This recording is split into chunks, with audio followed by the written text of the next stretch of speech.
happy weekend na naman mga katiats. Tayo na, samahan niyo ako sa aking krusada paghanap itong napakailap na Yamashita treasures na sana naman ay meron na talaga tayong matagpuan para meron tayong prueba, mga ebidensya na makikita na meron pang natirang Yamashita treasures na nakabaon dito sa mga bundok na ito, kasi sabi ng ilan ay nabubuang na daw ang mga treasure hunters sa kakahanap ng wala.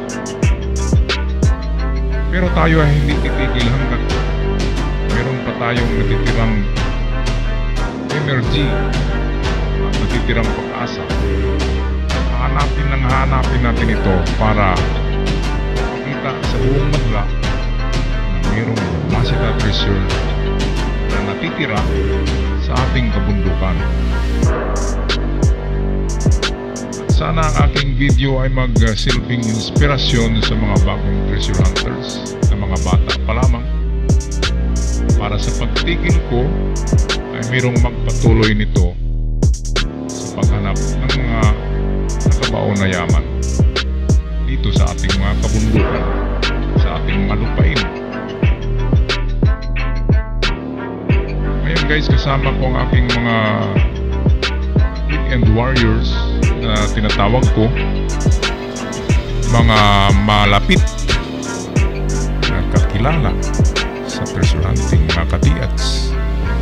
Natagpuan namin finally ang isang magandang marker sa bundok na ito.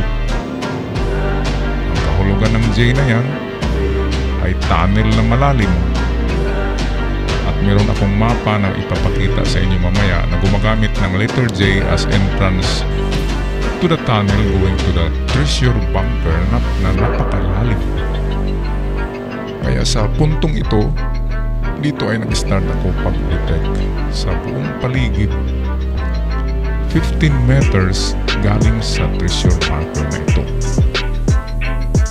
At galing sa letter J na treasure marker na mayroong arrowhead ay sinubaybayan ko ang arrow kung saan nakaturo ang arrow. Dito ay nakita ko sa unahan ang isa pang bato na sa palagay ko ay isang center shaft marker o tinatawag ko na focal point or center point, kung saan doon ako mag-start paggamit ng kompas, para ang kompas ay magtuturo ng mga direksyon na 4 na direksyon. Yun ang north, south, west at east. Kasi sa mga direksyon na yun ay pwedeng nandoon sa linya na yon sa layo na 15 meters, baka nandyan lamang ang nakabaon na mga giveaways. Ito yung sinasabi ko guys, yan ay very man-made yan, at palagi na akong nakatagpo ng tulad ng ganyan, at meron na akong nakuha na isang giveaway dahil lang sa ganyan na sign. Pag ganyang kalaki, parang reference point na yan nila. Yan ang center point kung saan yan ka mag-umpisa pag-search. Yan bali ang pinaka-center. So hanapin mo yung 4 na bato or 3 bato na nakapaligid sa kanya, at doon ka mag-start paghanap ng ibang sign, at gamit ang iyong detector. Ang detector ang mag-confirma kung merong nakabaon na metal na mababaw lamang. Sa mapa ko na gumagamit ng letter J as a symbol for itong Imperial Treasure, ay napakalalim ng treasure, hindi na kayang ma-detect ng available na metal detector sa buong market sa internet. Ay walang detector na makapag-detect ng 50 meters. Yung mga sinasabi na meron daw ay huwag kayong maniwala sa mga ganyan, kasi advertisement lang yan. Hindi na kayang ma-detect ang treasure bunker. Ang ating ma-detect lang ay itong mga giveaways na nasa 4 meters up to 7 meters. Ito ang tinuturo guys ng itong west, parting west ng compass. Tinuturo itong parang hipon na bato, at ang kakaiba sa bato na ito, para siyang natutulog na hipon. Kung alam niyo yung hipon, yan ang itsura niya. At ang kakaiba nito kasi dinidetect ko ito ng aking detector na merong ID. Itong hawak ko na Minelab National Geographic. Yan ay limited edition. At kung iilaw dyan yung dollar sign, that means merong gold. Ayan, nag-detect siya.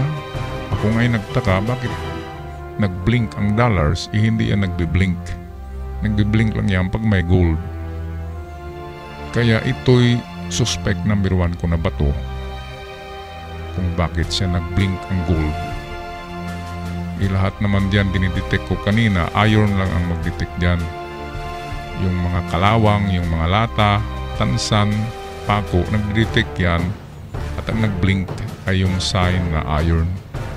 Pero once na dollar ang mag-blink diyan sa detector na yan, meaning merong mamahalin na metal na pwedeng gold or silver. Kaya medyo ito yung uunahin namin sa pagbalik. Ngayon lang ay wala kaming dalang mga tools kasi ang aming pakay ngayon ay search muna ang buong area kung saan kami pwedeng mag-start sa excavation project. Ngayon ang isusunod ko guys ay i-confirm ang mga direksyon. Gagamit ulit ako ng compass. Ang compass ay malaking maitulong sa paghanap ng itong mga digging site kasi palaging nakalinya yan sa 4 na direksyon. Ang hanapin lamang ay yung pinaka-center niya na parang center point na plano ng layout. Pag natagpuan mo yan, karamihan yan ay ang malaking bilog na yan. Yan ang pinaka-sentro nila. At minsan ang bilog na yan kasi ay parang square. Kaya talagang nagtuturo yan ng 4 na corners kasi square siya. Pero minsan din yan ay treasure underside. Treasure below. Kaya sa pagbalik ko ay amin din i-test yung ilalim ng bato na yan.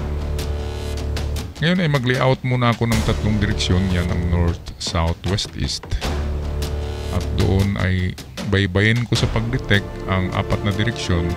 Baka merong metal detection sa mga direksyon na yon. At kung saan merong metal detection, of course, huhukayin natin yon sa test dig na 2 meters. Pero kung nag-detect pa rin siya after 2 meters, kung merong pang detection na malakas, meaning to say ay hukay pa rin kasi yan ay malalim. Okay, so pinagtaka ko nito guys, biglang may sumulpot na maliit na pusa, kulay gold. Baka ito na yung swerte ang pusa kasi gold mismo ang pusa. Yan ang tinuturo ko guys, yan ang bato na nag-blink yung gold sign sa metal detector. Ito yung pusang paslit. Gold. Baka yan ay may sanib. Ayan, sinicheck niya yung compass kung anong ginagawa namin. Siguro galit na yan. Ayan siguro ang tagabantay kung maniwala man tayo. Noon hindi ako naniniwala sa mga ganyan, mga tagabantay ng gold. Pero nang mabasa ko sa Biblia na ito palang mga precious stones, gold, kasama na dyan ang diamonds, yan pala ay parte ng komposisyon ng langit. Nandyan pala yan sa langit. Yan pala ay pag-aari ng God, yung ganyang mga precious metals. Kaya yan ay binabantayan. Kung alam niyo yung mga fallen angels, ang mga fallen angels ay kasing dami ng bituin ng langit na nalaglag dito sa lupa, sa earth. At ito'y pumasok ang mga espiritu na to, mga fallen angels. Ang iba ay pumasok sa mga kahoy, bato. Ang iba ay pumasok sa puno na may mga buhay, sa mga hayop. Kaya sa India, halos lahat ng hayop ay kanilang revered, yung parang binigyan ng halaga. Kahit daga sa India. Kasi naniwala sila sa tinatawag na rebirth or reincarnation. Okay, so ako ngayon guys ay nagpatuloy, buong area, sinurvey ko yan. galing doon sa center na bato namin, yung nilagyan ko ng kompas, hanggang dito sa hipon na bato na nag-detect ng gold. At doon din sa letter J ay nilibot ko rin yung pag-detect. At walang malakas na metal detection, meaning malalim ang pagkabaon kung mayroong gold deposit dito. At hindi siya maaabot ng... Yung hawak ko na metal detector, nakadetect yan hanggang 7 meters full sensitivity. Yan ay Geotech lead system. Bagong detector yan, gawa ng Nokta Macro. Magandang klase din yan. At kung kayo bibili niyan, nandyan lang yan sa Bourbon Electronica sa Manila. I-search nyo lang sa Google ang Bourbon B na Vine and then Bourbon Electronica Manila. At hindi yun scam na tindahan. Hindi ako nag-promote, pero sinabi ko lang kasi pwede kayong maka-order doon. Kahit anong gustong metal detector nyo na gusto na nakita sa internet, ay pwede nyo i-order sa kanila. At door-to-door delivery, kaya hindi scam. Bourbon Electronica guys. Okay, doon kayo bibili. Sabihin nyo lang ako ang nag-recommend para naman ma-happy sila sa akin. Sila ay magagalak. Ang lalim ng mga Tagalog na yan. Nababasa ko lang yan sa dictionary kasi hindi naman tayo na sinilang na Tagalog. Okay? At ngayon guys ay susunod ay papakita ko na sa inyo ang itong triangulation method nito sa paghanap at itong sinasabi ko na mapa na may letter J symbolizing Imperial Treasure or Emperor Treasure. Okay, hang on for that. Alright guys, so ito yung posisyon doon ng mga bato kung saan nandito yung treasure marker na belonging. Ito ay na-belong sa mga malaking deposito. Ito ay mayroon akong example ng mapa nito na gumagamit ng J as entrance to the tunnel at napakalalim ng deposit sa mapa na yun, kaya siguro hindi ko na-detect yung malakas na detection kasi malalim ang mga nakabaon dito. Kaya dito na lang muna ako guys mag-concentrate sa triangulation, baka makuha ko yung giveaways. So ganito ang ginawa ko kanina, nilagyan ko ng compass dito para at least ma-align ko yung direksyon at doon ako mag-detect sa mga alignment. Well, ang norte ay nandito sa itaas sa compass at ang south ay itong nandito. And then west, itong bato dito guys ay kakaibang klaseng bato ito kasi nag-detect siya ng gold. Nagrehistro siya sa yung Minelab detector ko na National Geographic. Marunong magbasa yun ng itong classification ng metal. Ang binasa niya dyan ay iron at gold. Kaya ako'y medyo interested sa bato na ito. Sa pagbalik namin ay bubutasin namin ang bato na yan. Baka merong enclosed in the rock. Baka nandyan yung giveaway. Kasi nang i-detect ko ito kanina ng palibot dito sa palibot, dinidetect ko ito, mahina ang detection, minerals lang. Pero sa bato na ito ay mayroong detection ng metal at gold. Kaya baka magbakasakali lang tayo guys. Baka nandyan yung maliit na na giveaway dyan. Karamihan kasi ay nilalagayan sa enclosed in the rock, yung mga giveaway na maliliit lang. At ang bato na ito guys ay meron din kakaibang itsura ito. Itong batong ito ay para siyang, kung i-top view natin ito guys, para siyang natutulog na nagaganyan, parang natutulog yan na sabi nila hipon, parang hipon daw ang itsura, nagaganyan. nakabaluktot yan. At dito guys sa papuntang east ay wala ng bato sa unahan. Ito yung west. Sa pag-survey ko dito ay wala ng bato dito. Doon din sa norte dito ay wala ring bato rito. Itong dalawa lang ang tinuturo. Itong nandito tsaka ito. Kaya sa palagay ko kahit hindi malocate yung entrance ng tunnel ay dito muna kayo mag-concentrate sa triangulation. Sa triangle na ito, isa sa mga yan ay merong treasure. While itong pangalawang suspect ko, kung hindi ito ang tinatawag na central parang central shaft kung saan diyan ang pinakasentro, yung focal point. Kung hindi yan ang focal point, ang meaning ng mga sign na ito para kasing merong letter C. Ito siya ay parang letter C na nakaganyan. And then ito ay bilog na malalim. Pwede rin itong treasure under na marker kasi may C. Treasure under the rock or treasure on the spot. Hindi natin alam kung dito na gilid, sa kabila, or sa mismong baba. Kaya this is my suspect number 2. Number 1 itong dito. At dito sa palibot ng bato na ito guys ay walang detection talaga. Kaya sa palagay ko ang bato na ito ay siyempre siya lang ay marker na nagsasabi na mayroong tunnel at entrance sa unahan or sa paligid niya. At kung tanggalin natin yung mga marka dyan ay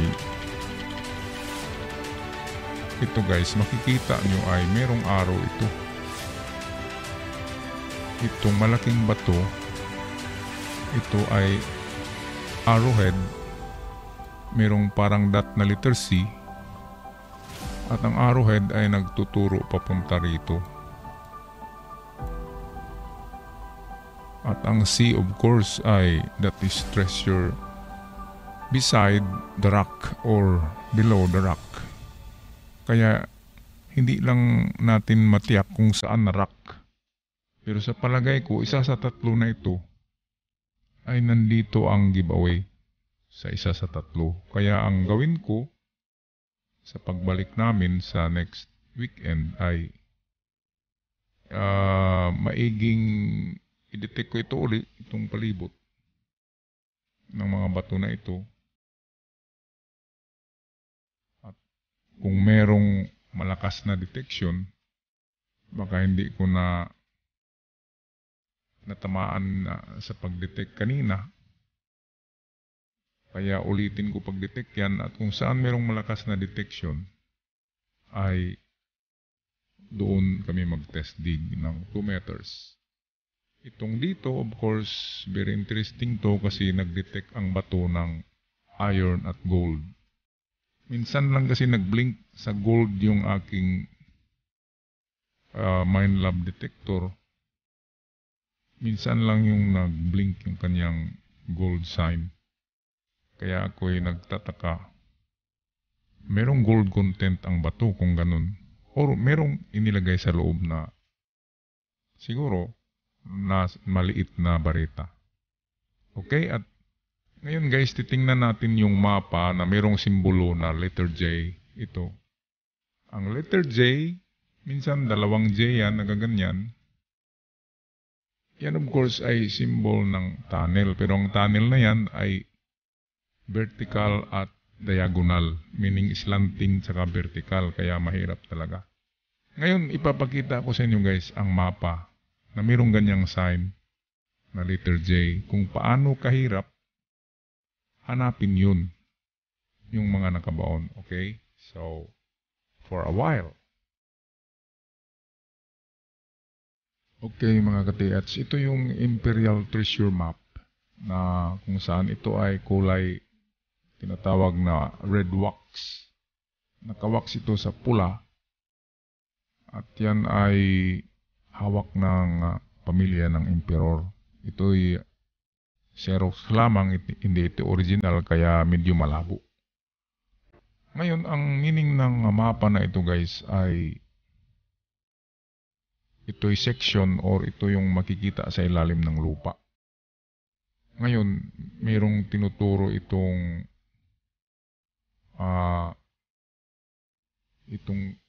clock. Sabi niya mayroong treasure sa alas 8. So ito yung alas 8. Mayroong treasure din sa alas 6. So ito ang sinasabi ng alas 6 guys. Ang araw ay ito ang parang relo. Itong araw, dito siya nakasintro. Ayan, ito yung alas 6 dito. And then itong alas 8 ay itong pinuntirya nito. Itong linya na to ay galing yan dito. Yan ay tinama muna nila sa kahoy, and then pagdating sa kahoy ay sila nag-angle ng alas 8. Ayan. Ito yan na linya ito. Yan ay alas 8. At ang surface ng lupa niyan ay nandito lang yung lupa. So kulayan natin na ang lupa ng kulay yellow. So ito yung ground guys. Yan. Ito yung pinakaibabaw ng lupa. I-straight na lang natin yan. At sa may kahoy, itong puno na ito, approximately, nasa 5 meters lang yan galing sa kahoy, ay nandito ang entrance ng tunnel. Ayan. At ang entrance ng tunnel na yan ay mayroong simbolong J. Kung nakita nyo ito, kulayan natin ng pink. Ito yung J. Nakaganyan siya. Okay, ayan. Sabi sa mapa, hanapin nyo yung J. Meron pa siyang kasamang mga sign. Ito, maliit na C. Merong parang arrowhead, C. At 1, isang guhit. Ganyan na sign. At merong W.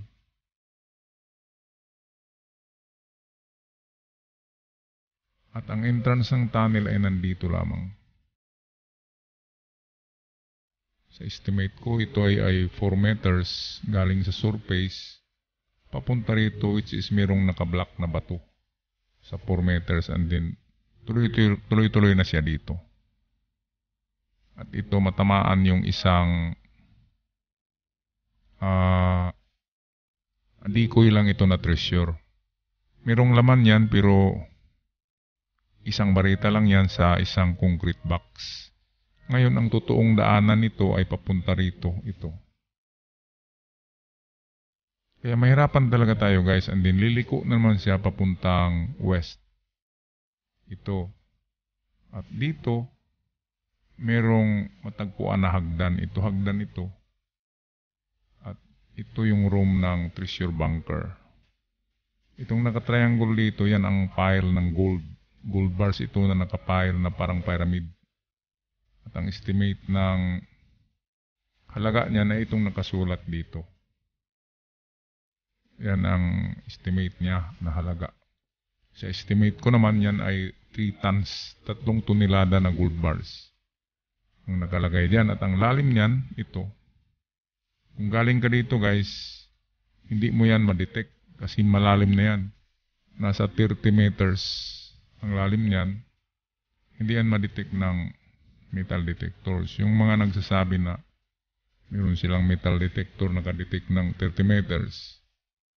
Ang na-detect nila hindi gold at hindi metal sa 30 meters, kundi minerals. Yung mga rock, mineralized rock, mga bato na mayroong iron content, yun ang tumutunog sa detector.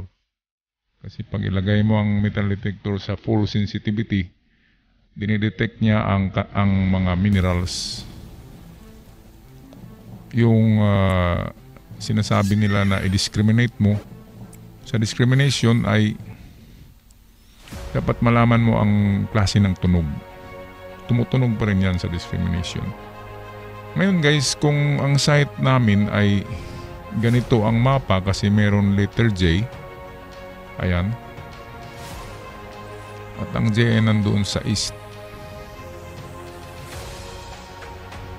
At ang paghanap naman dito ng giveaways ay itong tatlong box dito, itong mababaw lang. Bali, kung i-ratio natin yan dito ay 3 ulit or 4 na ulit, 4 na beses na mas malalim itong bunker kaysa giveaway. Ito guys yung bunker. At lahat ng bunker ay mayroong hagdan. Kahit saan pa na mapatingnan, mayroong hagdan na gawa sa bato ang bunker. Kaya mahirap guys, meron silang dinadaanan dito. At kung dadaan ka sa iba, kung didiritso ka dito guys, ito pag didiritso ka dito sa baba, magkamali ka, ay meron kang tatamaan dito na itong malalaking boulders. At hindi ka makadiritso dito. Kaya ang daan talaga ay dito papunta. Pero kasi tatamaan mo na dito ang giveaway na ito, ay hindi ka natutuloy dito kasi akala mo na ito na ang treasure. Itong una mong nakita na concrete box. Na concrete bolt din ito guys. Concrete box din yan na mayroong laman pero maliit lang. At kung dito ka naman guys dadaan, kung magkamali ka ng hukay, kung dito ka dumaan, ito ay malaking bomba yan. Ang sign na yan ay bomba. At hindi yan araw kasi maraming nasa ilalim siya ng lupa at marami siyang sun rays. Kaya siya ay simbolo na sasabog siya. Kaya itong giveaway dito, ito'y decoy lamang na dito na lang tayo titigil. Pag nakuha na ito ay titigil na tayo siyempre. Pero kung pupunta pa tayo sa baba, itong line na nagaganyan, ito yung daanan na diretso ka dito na hindi ka tatama dito sa booby trap. Kaya ganyan kahirap guys ang ilalim ng lupa. Kung tingnan yung itong section map nila at i-apply natin doon sa site, ay kung ako surrender na ako dyan.